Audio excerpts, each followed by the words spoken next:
that you can go back and see it if you missed something. You come in late, you can see it later too, and you can always go back. But also you can put your comments and questions into the comment field. So I'll be in the background monitoring that. Brad and Jennifer will talk for about 30 minutes, and then I'll come in with whatever kind of questions that we have. So without further ado, I'm going to introduce you to Jeniffer Thompson, and then we'll toss it off to the conversation. So Jeniffer is a personal branding expert, digital marketing strategist, and host of the Premise podcast. She's an author and speaker who delivers strategy-rich content and actionable tools that educate and empower authors. She and her husband, Chad, co-founded Monkey See Media in 2004 and have been creating award-winning book cover designs and author websites ever since. Jeniffer is co-founder of the San Diego Writers Festival. She serves on the board of the San Diego Memoir Writers Association and is currently writing her own coming-of-age memoir. And we will find out how to get in touch with Jeniffer and Brad later on their social media stuff at the end. So with that, I'm going to toss it to you, Jeniffer, and have a great conversation. Thank you so much, Julie. I appreciate it. Thank you. Hey, how are you? I'm good. I'm good. And you are so kind to be my interviewer for this, Jeniffer. So thank you for doing that. I really appreciate it. Oh, well, I'm excited. I'm just sad we're not in person, so we can't, I know. And you grew up in Southern California, so this has got to be a little bit of a did not. That is this pervasive rumor that's going around. It's just really because you went to USC funny. that people say that. Yeah, I went to SC and I got a lovely piece written in the San Diego Union Tribune, which is where I read it. Yeah, that said that no. So I went to USC. I think the confusion may be that my dad is a no longer active Marine, and he had gone through Pendleton. My dad's sister, my aunt, and her kids grew up she raised her children, my cousins, on Coronado. So I spent a lot of time visiting my cousins on Coronado. Okay. But I grew up in the Midwest in Chicago. Okay. But Scott Harvath, my protagonist, grew up on Coronado. Right, which is why his mom is in Coronado. Correct. Yeah. Well, let's jump into your bio, because this is exciting. I am honored to interview you, and you're a pretty impressive individual. So for our listeners, Brad Thor is the #1 New York Times bestselling author of 20 thrillers, including his latest novel, Near Dark, available now at warwicks.com and wherever books are sold, as well as Backlash, Spy Master, The Last Patriot, nominated Best Thriller of the Year by the International Thriller Writers Association, Below Back, one of the top 100 killer thrillers of all time, according to NPR, and The Lions of Lucerne, to name just a few. Brad has served as a member of the Department of Homeland Security's Analytic Red Cell Unit, which explains a lot. He has also lectured to law enforcement organizations on over the horizon, future threats, and has been a keynote speaker for the National Tactical Officers Association Annual Conference. In 2008, Brad shadowed a Black Ops team in Afghanistan to research his thriller, The Apostle. Brad graduated cum laude from the University of Southern California, where he studied creative writing, film, and television production. Prior to becoming a novelist, Brad was the award-winning creator, producer, writer, and host of the critically acclaimed national public television series, Traveling Light. That is a mouthful. I had to cut it. Yeah, and you had to cut it. That isn't even the full bio. Yeah, so you got to go check out his full bio. But listen, let's get down to Near Dark. We don't have a lot of time. Excellent book. I have it behind me here. I should bring it up further, and we'll show it again later. Such a good book. So Near Dark picks up where Backlash left off. In this book, our hero, Scott Harvath, is a bit of a train wreck, and he's depicted as the hunted, not the hunter. So what was it like to make your hero so vulnerable in this book? It's a bit of a departure from your other books. It is. And just to start out, Jennifer, what I tell people is my books are like the James Bond movies. You don't need to have ever seen one of the movies before to go out and see the brand new one. So while Harvath is a series protagonist, I write each book so that they can stand alone. So great if you read Backlash, last summer's book, but if you haven't, you can dive right in with Near Dark. I always want to tell people that so they don't feel like, oh my gosh, it's 19 books. I got to read all of them from the beginning. You don't have to. Great if you want to. Let me say something about that, because I'm gonna admit this is the first thriller I've ever read. Wow. And the first book I've ever read by you, obviously. And as I was reading it, I was thinking to myself, is this a series? Because it's so well contained and the development is so great. But I kept thinking this must be a thriller. This character is so great there must be, you know, so well done, well done. But Thank you. tell us, what was it like to make your character so vulnerable in this book? Well, it was interesting. Yeah. One of the things I love the most about being an author is you can always get better. You can always hone your craft. So the goal for me is people have said, well, how has Harvath changed over the books? And I said, he hasn't changed. I've changed as the writer. I've gotten better at showing people more parts of Harvath. And that is a big challenge if you are writing a character that repeats in each book. How do you reveal a little bit more of the series protagonist? I remember my wife saying several years ago when I was starting to make this pivot, she said, I can tell now you're doing something differently. And I said, how can you tell? And she said, well, I've always known what he thinks. Now I'm starting to see what he feels. And I thought, okay, that's great, you know, great feedback. So what's funny is, Jeniffer, I agonized, particularly last year and this year, over what to reveal about Harvath, particularly the pain and the darkness that had grown in him. And is it too much? Is it not enough? You know, there's no manual out there that teaches you as a writer, do this on page 3, by chapter 15, have completed this. You don't know. You really, and I didn't coin this, but you really are drawing order out of chaos. And you don't know if any of it works until the end. Until it's done and you hand it over to people to read, whether it's your editor or your spouse or your writers group, whatever it may be. So it was, I really felt like, oh my gosh, I'm outside my comfort zone, particularly with these last 2 books, but they've been some of the most critically acclaimed I've ever written in my career. So it's great feedback to get that I'm doing something right. So it was uncomfortable writing this book and taking Scott Harvath to this dark place. But it seemed like the bill had become due. With everything he's done, with everything that had been stripped from him, he had to hit bottom at some point. And then the question becomes, does he bounce? Right. Yeah. Yeah, absolutely. And he does, but not too perfectly either. I want to point out that, you know, you did it so well where it feels real. I mean, I don't think like, oh yeah, just another perfect hero story. Not at all. Like his vulnerability, his sensitivity. In fact, you know, one of my questions is actually about your wife. I love how sensitive Scott is depicted in this particular book. And I love how you also write such strong female characters, which I very much appreciated in this book. There's several, there's not just one, there are several. So my question is, are you a sensitive male? And number 2, does your wife get to weigh in on the female characters? Okay, so am I sensitive? To a certain degree, I am. I'm very empathetic. I care about the people around me. The second part of your question, no, my wife does not get to weigh in on the characters. She reads them, but she doesn't develop the books with me or anything like that. The first time she'll see a manuscript is when it's complete. So my goal with this was, I've got about a 60% male, 40% female readership, and that female readership has been growing. And it has been.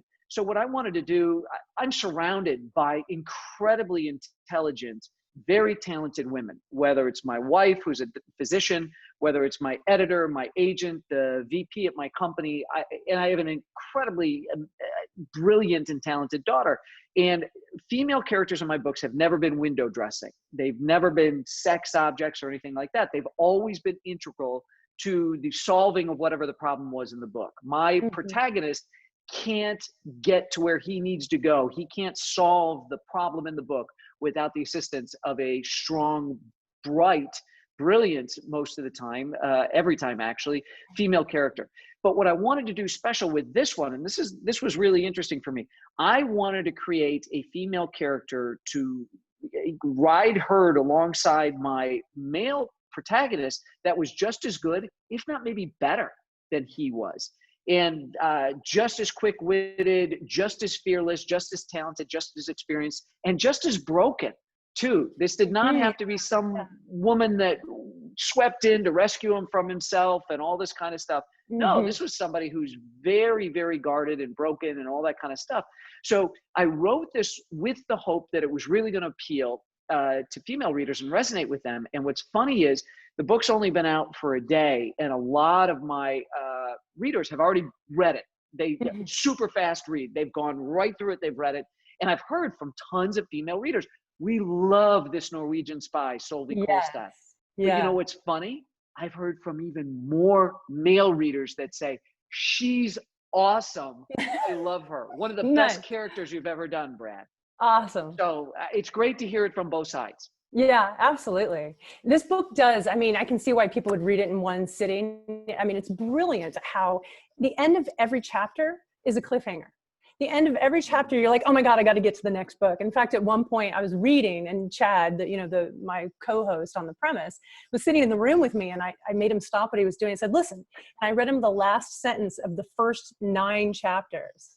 I'm like, look at this. Like, each one just guides you into the next. So by the time you know it, the book's done. But, I love the, I love the history. I learned a lot. Like, I learned a lot about Camp David. I assume it's true, everything you wrote You know, about.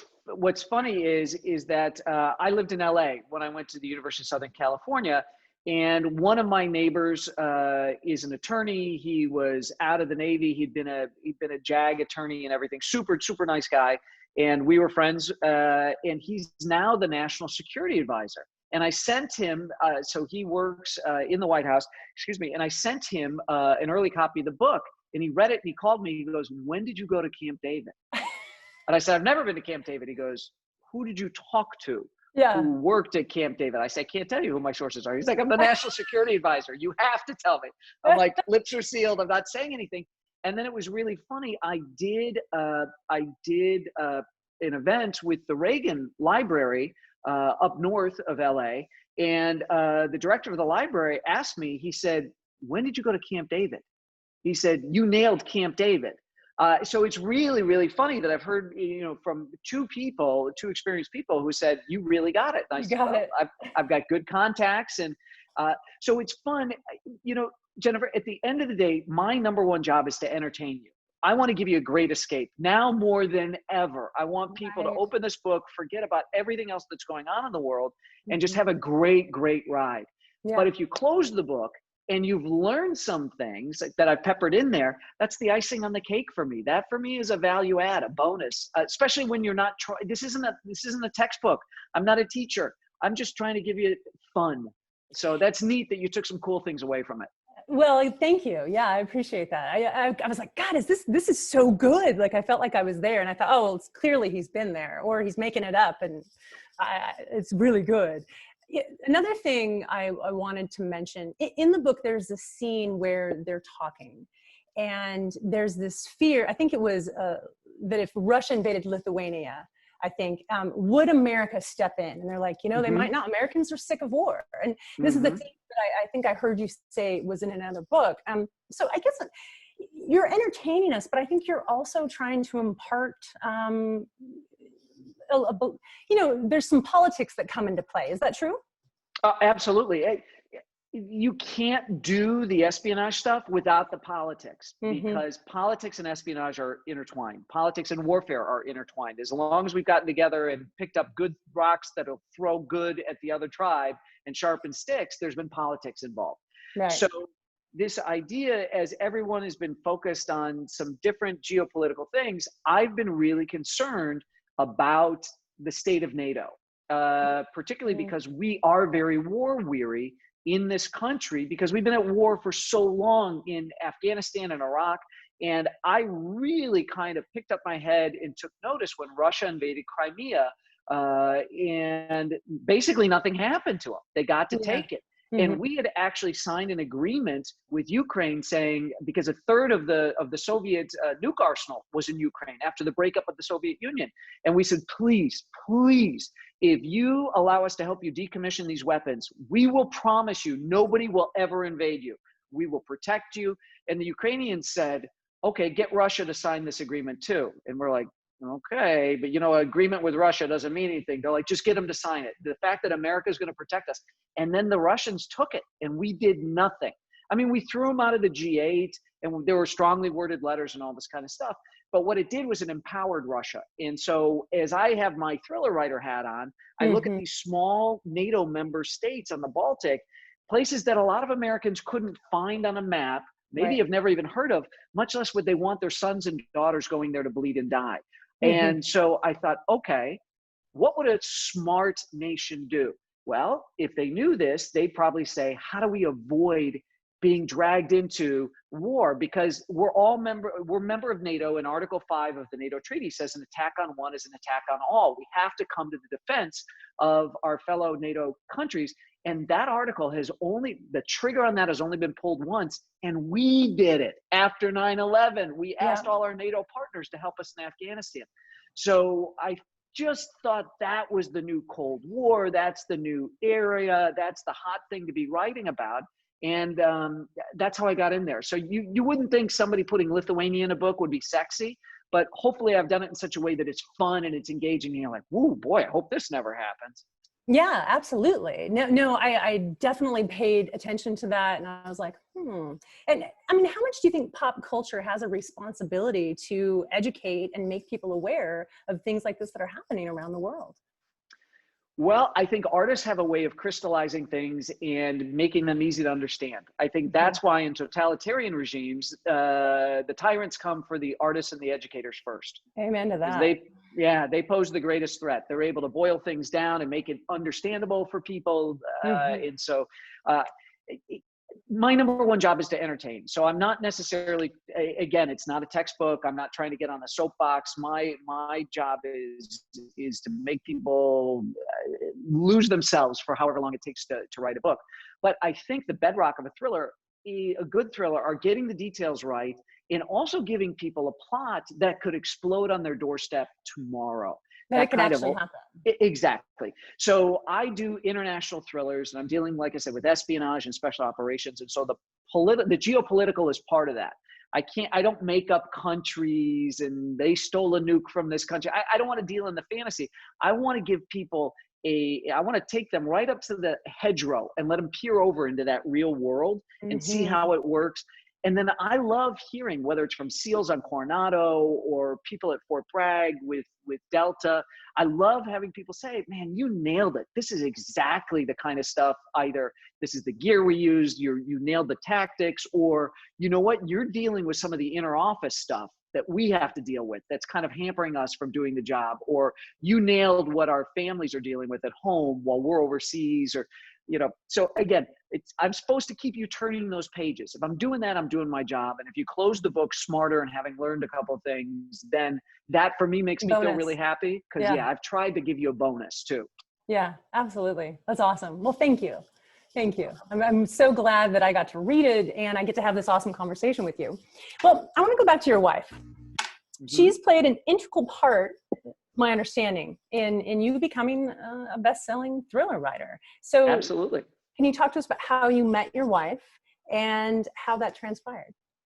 So I met my wife at a wine tasting party in Chicago. I was doing my TV show, living overseas, came home, and I had a rule: the first 3 days I'm home, I don't make any dinner plans. I don't go out after 5 o'clock because of the time difference. I was always wiped out, asleep by 6. And I thought it was rude to make plans to go out even with friends because I'd be falling asleep at the table. See, you are a sensitive man. See? My dad and mom raised me to be polite and respectful of other people. My dad, the Marine, and my mom, the flight attendant. So I bumped into a friend. He said, I'm having this wine tasting party. And something inside me said, go. Normally my answer was no, because he's like, hey, it's tomorrow night. And normally I'd be like, no, but I said yes. And I did not know that what they were trying to do was get all their single friends together to see who they could pair off. So I went, I met my wife. We ended up getting married. And on our honeymoon, she asked me, what on your deathbed would you regret never having done? And I said, writing a book and getting it published. I was in TV at the time. And she said, okay, when we get home, you need to start devoting 2 hours a day, protected time, to make that dream come true. And so that's what gave me the push. I had started writing a novel after college, and I got 3 chapters into it and decided I don't want to do this. And it wasn't that I didn't want to do it. I was afraid of failing. I was afraid of the embarrassment of, what if I take this year that I've saved up for during college to write and nobody likes the manuscript? I can't get it sold. What if it's a bad book? And we all have that terrible voice at different times in our head that say, don't risk the embarrassment. It's better that you don't even try. Then you can't fail if you don't try. Yeah, that happens so often. Yeah. So often. So when you took that first year and you dedicated those 2 hours a day, did you feel like, I've got something? Did you feel good about it this time?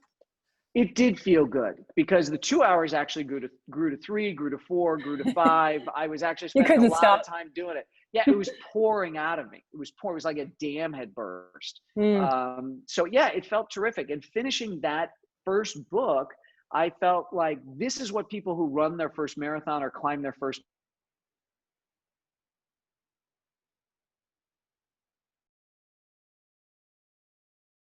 And I knew that no matter what happened, when I arrived at my deathbed, I would not look back and say, what if? How Yeah. might my life have been different? What would life have been like if I'd only written a book? Because I had done it. So it was a really cool feeling. Yeah, that's awesome. And to have someone in your life who pushes you to follow your dreams explains why you've been married 24 years? We've been together 24. We've been married 21. Okay. Well, congratulations. That's wonderful. Thank you. Yeah, Yeah. very cool. So you talked about your mom being a flight attendant. It just made me think of something. Scott Harveth, our character, he has something for Scandinavian flight attendants. Does this? Okay, that's nothing to do with me and my mom. No, okay? I wasn't going there. I'm not on the couch. Dr. Freud, there is no connection between Scott Harveth dating flight attendants and me and my mom just so happening to have been a flight attendant in the 60s. I didn't even know my mom was a flight attendant. Really? He was an entrepreneur. No, okay. I lived, so here's the deal. I lived in Greece after my junior year abroad, semester abroad, my junior year, and then another summer I lived in Greece. And I knew several Scandinavian Airlines flight attendants. So that's okay. likely so it's just a total coincidence.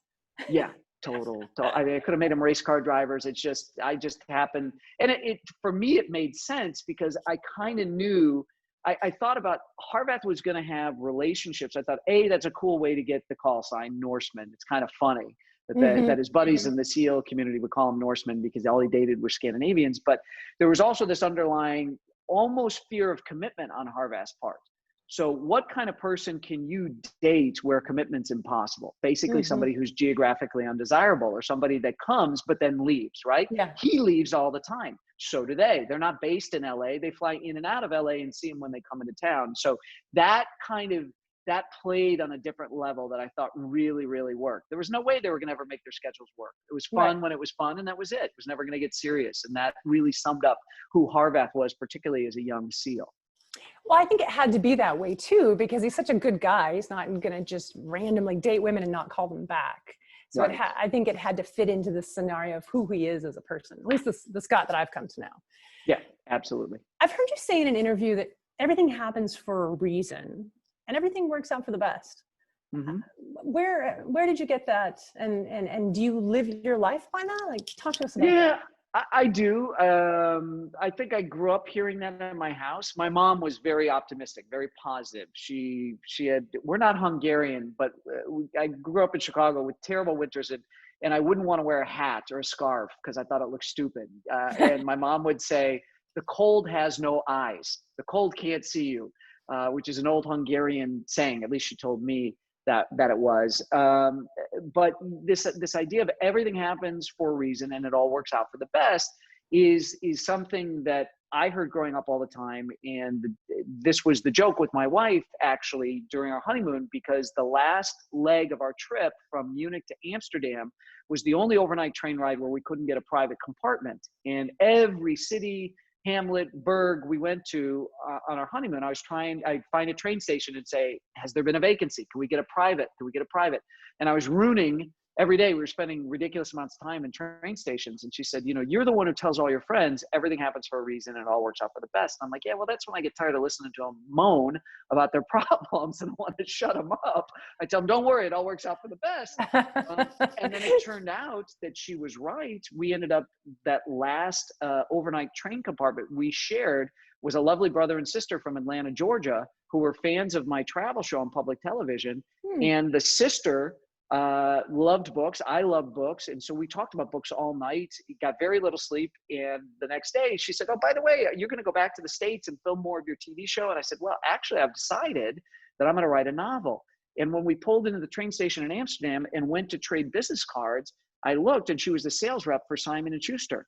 And she said, if you write that novel, I've been with them for 20 books. She said, if you write that novel and I read it and like it, I want to see if I can help you get published by Simon & Schuster. And it's Wow. because of the wonderful Cindy Jackson that Yeah. I've been at Simon & Schuster. And of course, the beautiful people at Simon & Schuster have become like family to me. Over 20 books. You know, I've been there that long, but it's that whole thing. And my wife said, you know, stop worrying about the overnights because everything happens for a reason and it all works out for the best. And boy, it did it. did. Yeah. It did. Wow. Yeah. That's like a fairy tale. Yeah, a lot happened on that honeymoon, I'll tell you. Decided to write a book. Yeah. I already had a title. Found a from publisher. TV show biz. Oh, Yeah, wait, so wait. Tell us about the title. So I had filmed an episode of my TV show, my travel show in Lucerne, Switzerland. And I love seeing the monument, the Lion of Lucerne. I love the alliteration. And I'd always said to myself, if I write a book, it's going to be called The Lions of Lucerne. I don't know how I'll get Switzerland into it, but that's going to be the title. So I started with the title. So I'd always had the title. On my honeymoon, I tell my wife, yeah, my biggest desire is to write a book. She said, fine, you're going to write it. We have the overnight compartment with the sales rep from Simon & Schuster, says, I'd love to help you if you write a good book. And then when we arrived in Amsterdam, it was pouring down rain. Our room wasn't ready. The lovely GM at the hotel wasn't ready because they were putting flowers and chocolates in there and everything for our honeymoon. Said, there's a great cafe around the corner. Go have a coffee, come back. Your room will be ready. We go, and I'm looking for something to read. My wife always has a paperback with her. And I find a newspaper, English language newspaper language. And I read this little intelligence briefing about a Swiss intel officer who embezzled all this money from the Swiss army to train his own shadow militia high in the Alps with high-tech weapons from his own private arsenal. And I said, those are the Lions of Lucerne. This is the story for my book. So everything came together on that trip. Wow. You found the love of your life. You found the hero of your books. Well, I found her 3 years previously. I was on my honeymoon with the love of my life. So, okay, well, you married her, and Yes. what an incredible trip. That is a fairy tale. So your name, I have to say, when I saw your name, I'm like, is this real? Brad Thor sounds like a thriller writer name. Yeah, no, I'm actually a junior, believe it or really? not. So Okay. yeah. So it was stacks destiny. really well. It stacks great. Yeah. Stacks great. I can sign books quickly. Mm-hmm. I'm so glad I'm not like Stanislav Milosevic, you know, something Right. like that. The third, you know, yeah, the third, where it would take me an hour to sign each person's book. So you've written 21 books at this point. Is that right? 20 books. 19 Scott Harvath books. And then I did a spin-off one year that Harvath has a little cameo in that's about an all-female Delta Force team called the Athena Project. Yay, that's it. Yes. I'm very excited. I'm going to read this one next. It's the all-female thing that got me. So I'm going to read this one next. Not to push your old books. We want to push the current book. No, but listen, it's all in the family. So thank you. Yeah, this has been a real pleasure. I have two more questions, and I know we're running out of time. When you're writing your book, are you already thinking about the next book? No. No, I'm not an outliner. I have a very organic process, which can be tough. And I always want to get better with each book. As I've said, I raise the bar because I don't believe that I'm working for anyone other than the readers. They're my bosses. I want to keep them happy. So I'm totally focused on the current book. And I don't even know from day to day what's going to happen next. I want the experience writing the book that the readers are going to have reading it. So I want my palms to sweat, my heart to pound. I paint myself into corners all the time. I go home. My wife knows if it's a red wine night or a bourbon night based on the expression on my face. And she always says, don't worry, you'll figure it out tomorrow. Yeah. So that's part of the fun for me is being on, I get to ride the ride first, basically. So I ride it, make sure it's safe, it works, it's exhilarating, it's thrilling. And then I invite everybody else. Come on, the roller coaster's ready to go. Jump in. Let's take off. Yeah. And that works for you. That's incredible. Incredible. I love that. So then I guess my next question, do you have your next book in mind? Is there anything working back there? I do. I'm already writing it. Oh, good. Yeah. We got to tell our listeners. You release a book a year. I do. That's incredible. And it's hard, but it's seat of pants, a seated chair, as one writer once said. And I love the quote from Jack London, which is, you can't wait for inspiration. You have to go after it with a club. And that's true. And when the muse does show up, you have to listen to her. You ignore the muse at your peril. You argue with the muse at your peril. She will fly away and wait until you're absolutely desperate. And if you're lucky, she'll come back and say, you should have listened to me. You wouldn't have wasted all this time. Excellent advice. Excellent advice. I want to tell our listeners too that there is a playlist for this book on Spotify. Mm-hmm. And they can find it at your website, which is bradthor.com. Talk to us about this playlist and your inspiration for these particular songs. Well, so for almost all of my books until last summer, I always had an Easter egg in there, one funk song. I noticed you had one funk song. I would put one funk song in up until last year's book. And I didn't do it last year. I didn't do it this year. I did in the playlist. There is a song in the playlist, but not in the book. Yeah. In the book, I actually went for a classic rock thing because it was an experience that I'd had driving in a weird place in Europe where I was flipping around the channels and it was all folk music, classic rock, classic, British and American rock. And I was like, oh, fantastic. Okay, I can listen to this because there's no frickin' accordions or wooden shoes jumping up and down. And so I thought, okay, that's a real life experience I've had. I'm going to put it in the book for Harveth. Plus, it's a song from the Rolling Stones. And I actually investigated a little bit and I was fascinated with how Mick Jagger described the song. And a couple books ago, I had done American Pie by Don McLean in one of my books because I was fascinated with the story about how American Pie is not just this really cool song, but it's actually a warning to America about what's about to come. Mm-hmm. So it's just kind of a fun little thing. So I did that. And so it created the Spotify list of classic rock. There is kind of a funky type song in there. And it was just a neat way to get fans and readers excited about the arrival of Near Dark. It was a way to just give a little taste, set the table, if you will, set the mood before the book came out. Super cool idea. Yeah. I was super excited to see that. And I did notice, there's one funk song in here. So Mm-hmm. now I know the Easter eggs to look for. Yeah. Well, thank you so much. This has been a delightful conversation. I love your book. I can't wait to read more. And I recommend to our listeners, go out and buy this book, Near Dark. It is fantastic. Well, sight unseen, us never having met, I can't thank you enough, Jennifer, for doing this. It's really kind of you. I really appreciate it. No, and by the way, I'm sorry if I haven't been looking at you because technically on my screen, you're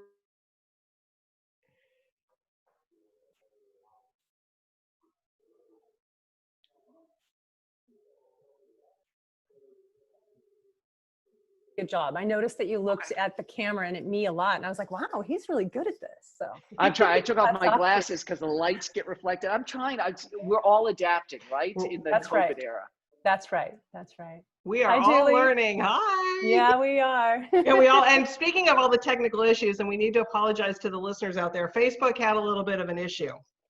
So it dropped off. And so I just want to let everybody know that if you're still with us, we'll take some questions, but also the other thing is that I'm recording this. So, and I've put this into the chat. I'm going to put this on our YouTube channel. So the whole conversation will be on our YouTube channel too. So people can go and look at that as well. Because we did have one question from Anne though, and I think Anne is still with us. So she is one of the people that when you were originally talking about people who have like finished the book, like, and it was just released yesterday. In a minute? Yeah. In a minute. And it's one of those things where I'm like, okay, that has to be great and then frustrating because it's like, okay, now you've got to write another book. Yeah, you got to wait a whole year for the next one. Wait a whole year for the next one. But her question is, you've been writing Scott Harvath for a long time. Do you have any plans to not write a Harvath book? Yeah, I do. So I have a pet project, a passion project that I've long said, if I could just get a little extra time, be careful what you wish for. I had a lot of extra time now because we're not going out to dinner. There's no soccer games. There's no whatever. So we're around a lot. So there is something, still a thriller, but completely separate from Harvath's universe. No crossover, no cameo appearance by Harvath. And I've wanted to do it for a long time because I think it's just this explosive, really, really cool idea that nobody has done. I could see Hollywood picking it up like that. And there is part of me in the back of my brain that wonders, could this be like a ridiculous breakout where after it comes out, people go, why didn't you write this book 20 years ago? You know, if you had been thinking, would you have done this 20 years ago? And of course I wouldn't. I love what I've done with Harvath and I'm not going to stop writing this series. But there is part of me that wants to roll the dice, do this just because I have to get it. It's the crazy thing, and Jennifer knows this. Writers have to write. They write because they have no choice. It's the only way to silence The Stirring in Your Heart and the Voices in Your Head. Yeah, you'll go nuts. It's like Davy Berkowitz, the dog told him to do it. You know, the Son of Sam killer. You have to get it out and onto the page. So I have to do this one, but part of me wants to do it just to see what happens, to see, you know, finally you'll get the respect of even the most steadfast fiction hater critics out there, the ones that don't like popular fiction, that sneer at the beach read and all that kind of stuff. It would be cool. So we'll see what happens. It'd be kind of fun for you. It might just say something to like do something a little different, you know? Yeah, palate cleanser. Right. Because when the same article that you guys read about the UT, I loved one of the things that you said in that in your parting statement was, if it was easy, it would be boring. And so you've got to do something that like keeps the juices going. Yep. So talk to us a little bit, and I don't know if I can get this on here. This is the card that people will, I don't know where. It's one of the cards. Okay, so is this an exclusive to Warwick's? No, what we did is to thank the wonderful venues, the bookstores that have had us. I put together, with my team, but I picked 4 special plot things out of the book. And I found 4 gorgeous photographs. And then I wrote a little bit about each one and why it was critical for the book. So these are limited edition only. So people have to buy their book from you who are watching to get this. And then what we did was we sent you a stack that has an assortment of all 4. So got it. You can choose what goes into a book. So that's Mont Saint Michel, which plays a role in the book. There's one for Camp David. There's one all about a quote from Jean-Paul Sartre and darkness and what darkness does in the book. And then there's one which is another location in the book, a particular hotel with this gorgeous picture of the hotel taken from the ocean. And I explain why that is unique and special for the novel. So it's kind of a thank you to folks that bought the books to support our beautiful independent bookstores and libraries that we're working with this year. So, but if you don't get it now, you don't get it from Warwick's, you're not going to get it. So that's the reason why you want to buy your book from Warwick's. Excellent. So we've been promoting that, and so we will make sure that we keep promoting that out there. So like I said, we were having a little bit of technical difficulty, so I don't have a lot of questions. So I get to do my lightning round with you, Brad. So are you ready for this? I'm ready. It's just one of those there's just one of those fun things like loosen up here. Get to know Brad. There's only like 5 of them. So first concert. My first concert, oh my gosh, Duran Duran. Love it. Ooh, that's awesome. That's a great concert. It's a great concert. Yeah. That's a good one. Hungry Like the Wolf. Yeah. There you go. Nice. Okay, beer or wine? I'm a beer guy. Okay. I like wine too, but I do enjoy beer. Yeah. Okay. You're a fit guy, but I'm going to ask this question anyways. Burger or pizza? We make our own pizzas at home. I'm a big pizza guy. So yeah, we do our own. I love them. I'm a pizza guy. But you know what? When I would travel overseas, the first thing I would do when I'd come back is kiss the ground and I get the biggest cheeseburger I could find. So if you said right now, Brad, we can make it materialize because I am so fit and so serious about my diet that pizzas are small. I'm dying for like a steak, Shake Shack burger. Yep. And there's actually something called goldbelly.com and you can get them. And my birthday's coming up next month in a few weeks. And so my thing is we're going to get this 8-pack of Shake Shack cheeseburgers and that's what I'm going to have for my birthday. That's awesome. That's fantastic. So you are fit, but people like to know this too. Favorite dessert? Oh, I'm an ice cream guy. I like ice cream. I'm a big chocolate ice cream or Heath ice cream, Heath bar ice cream with chocolate sauce.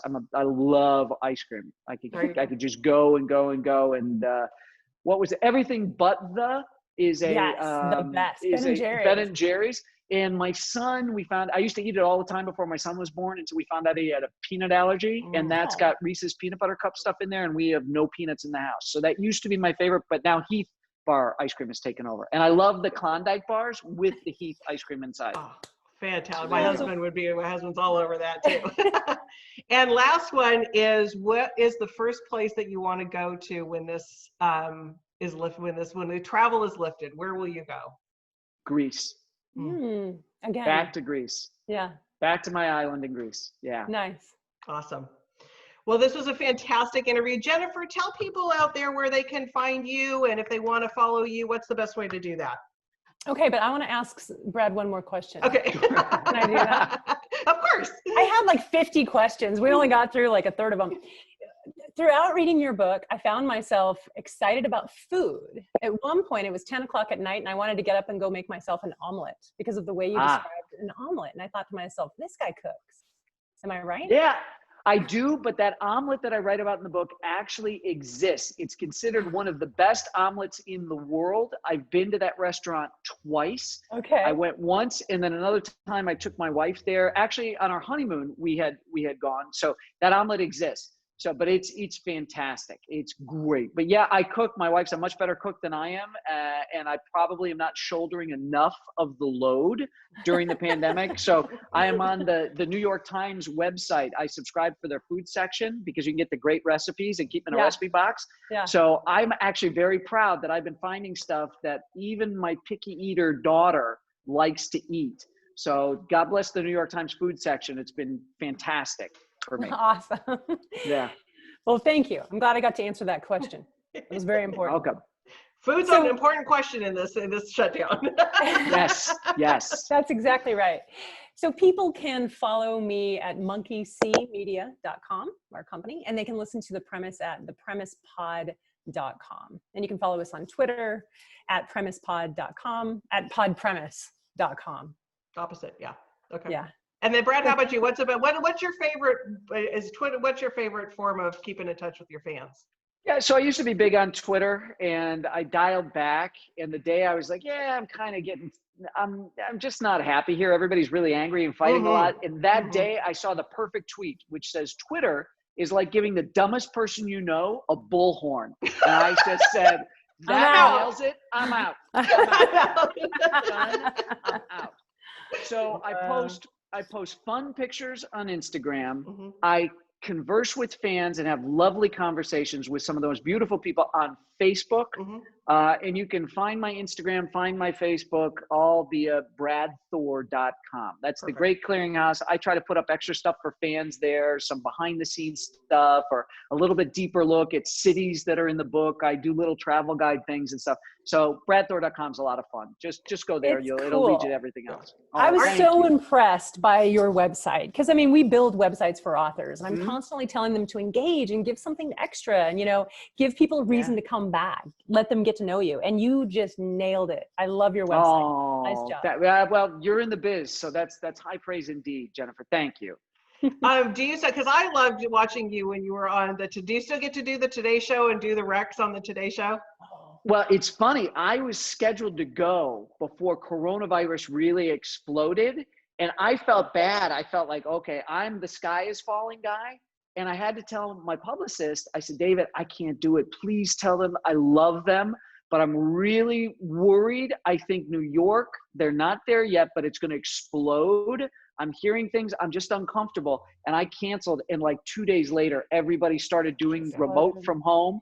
But yes, to your answer, I just got a call we just got a call. David did, my publicist from the Today Show. I'm going to be doing a fall books pick with them in September. We're going to do it via Zoom. Okay. And so we're firing up for fall, telling people great books that they should read. Excellent. So I'm already reading a whole bunch of I got young adult here, some nonfiction, and all this kind of stuff that I'm going through so I can have great picks for fall. Yeah, because that segment is such a great segment. Yep, there's and that card. I want everybody to be able to know that they can pick that. Let's see if I can bring that card back up again. And by the way, Julie, I should say that not only if you order the book from Warwick's, you're not only going to get one of these cool glossy 5x7 cards that I put together, but you'll also get a signed custom book plate from me, and those are exclusive to the tour. You won't see those anywhere else. Yeah, that's it. I got a picture. So that's the thing that's in there. That's almost looks like "Hello, my name is." Yeah, we're at a convention. Yeah. Well, I hate conventions. I'd kill to go to one. Oh, Book Expo. Okay, do we all hate Book Expo with a passion? I don't hate Book Expo. I've been to some other ones that are totally boring. My past life before I was an author. But yeah, I had to do the Book Expo stuff via online, and it wasn't the same as meeting librarians and booksellers and Just being able to shake hands and take pictures. I'm such a people person. I miss that. But thank God this happened in the age of the internet. We'd be all going bonkers. Crazy. What would we do without this? And I don't hate Book Expo. My feet hate Book Expo. Oh, well, that's that's you're back from all the books. My feet hate Book Expo, but it's just like, that's a long 4 days. It's like, whoa, it's how I feel about SHOT Show in Las Vegas, which was the big one I would always go to. My feet would be killing me, and then everybody wants to go out all night. And I'm like, all right, fine. I need like the rascal scooter that you see at all the senior homes and in the grocery store. You know, I'll paint flames on the side of mine so I don't feel too bad. We're all getting up that age, right? We're not in our 20s anymore. Hey, no, that's true. Sure, yeah, sorry. Sorry, Jennifer. I just turned 50 last week. Oh, happy birthday. Yep. That's awesome. I'm looking at the downside to 60, so it's just like, Jennifer, I turned 50 last summer, and I made a decision. I said, 50 is going to crush me, or I'm going to crush 50. And I decided to crush 50. One. Yeah. There is a great book, if you want, called Younger Next Year. I've had so many people recommend it to me, and I picked it up. I was like, all right. My doctor even said, you should read this book. I'm like, all right, stop. I'm tired of hearing about this book. It was and they have a women's version of it too. They have a men's version and a women's version. It is so well written, so funny, so easy to get through. I've been an exercise and diet guy forever, and it's the first book that I've said for the rest of my life, I will exercise 6 days a week. They made it so easy to understand the benefits of it. So, I mean, here we are now getting into recommending books. What's that? Say the title again. You can't help it. I love it. Younger Next Year. Awesome. I'm writing it down. You will thank me. It is such a great book. I love it at any age. Just the idea of your body's constantly being ripped down. You're sitting there watching Netflix and all that kind of stuff. If you don't do something, atrophy is the natural state. Your body wants to break down. And if you don't challenge it, you won't build it back up. There's no reason that you can't keep your great health into your 90s. 70% of the illnesses we suffer can be avoidable. I sound like such 50s. I love it. Yes. We're gonna see you on the convention floor. Like, you'll be able to. The public, an evangelist for that book is going to ask me to be hawking that book at the next PTA, right? Heard you love it, Brad. You were really good on the Warwick's live stream and the podcast. I mean, you're so nice, Jennifer. Your arm's killing you, and you're I want to hold it up. And everything. It's awesome. I love it. People need to see it. Exactly. Well, we're going to close out. Just real quick, I want to remind people that warwicks.com, you can sign up for email and find out about more of these wonderful events. Like I said, this video will be on YouTube tonight after I get it up there, so that everybody who had a little bit of problem, I apologize for the Facebook issue. I don't know what was going on with that. We're live with it and it's looking like it's fine, but it dropped out a couple of times. So apologies for that. I'm not sure what happened there. Brad, thank you. This was amazing. Thank you for having me. I really, really appreciate it. And you are in La Jolla, one of my favorite places in the world. This has just been so much fun. Thanks for sharing me with your audience. And again, Jennifer, thank you for agreeing to do this. You were fantastic. Thanks for all the great questions. Oh, thank you. Thank you so much. So we're going to go off live now. So bye. Goodbye. Bye, everybody. Okay, we're off the live stream. Okay. Thank you both so much for this. That was great.